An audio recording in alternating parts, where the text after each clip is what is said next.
పేరునని మాట్లాడుతూ ఉన్నాడు. అన్ని కులాలు నాయే అంటాడు, కానీ చేపో మాట మాట్లాడతాడు. కాపు కులం అతనికే కావాలనేవాడైతే మీకు మళ్ళీ మాట్లాడు కదా, అతను గంటకో మాట మీకు మళ్ళీ మాట్లాడు కదా.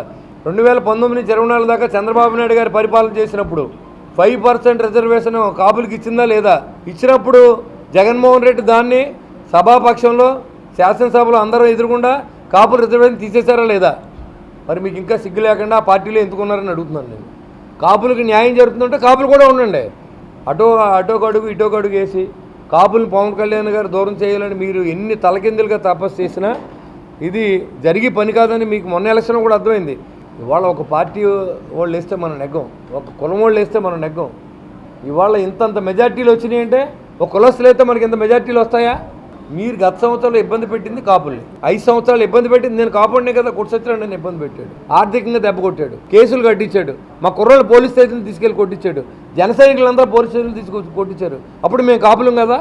లేకపోతే కాపుల మీద మీరు పోటీ పెట్టరా? పోనీ అలాంటి సిద్ధాంతం ఏమైనా ఉందా మనకే? వాళ్ళు మీరు కాపులు మీటింగ్ పెట్టుకున్నారు, మీరు ఎవరి గురించి మాట్లాడారు అక్కడ? అందరూ మీరు కాపులే కదా, కాపు గురించే కదా మీరు మాట్లాడారు. మేము కాపులను ఉద్ధరిద్దామని ఎలా చెప్తున్నారు? ఇవాళ వంగవీటి రంగా గారు చంపినట్టు మీ కులంలో ఉంటే కొనసాగుతూ ఉన్నారని అడుగుతా ఉన్నా. ఇవాళ ఏదైతే 2 కుటుంబాల మధ్యన గొడవ విజయవాడలో వంగవీటి వర్సెస్ దేవినేని, ఇవాళ దేవినేని నెహ్రూ గారు అబ్బాయి ఏ పార్టీలో ఉన్నాడు? దానికి ఆన్సర్ చేయండి మీరు అందరూ. మీకు సిగ్గుంటే మీరు బయటకు వచ్చేయండి, లేకపోతే దాంట్లో వచ్చి ఇంకోటి అడుగుతున్నాం మీకు. పవన్ కళ్యాణ్ వీక్ చెక్తే కూటమి వీక్ అవుద్దనే విషయాన్ని మాట్లాడించడం కోసం పదే అంబటి రాంబాబు అంటే పేరునని ముందు పెడతారు.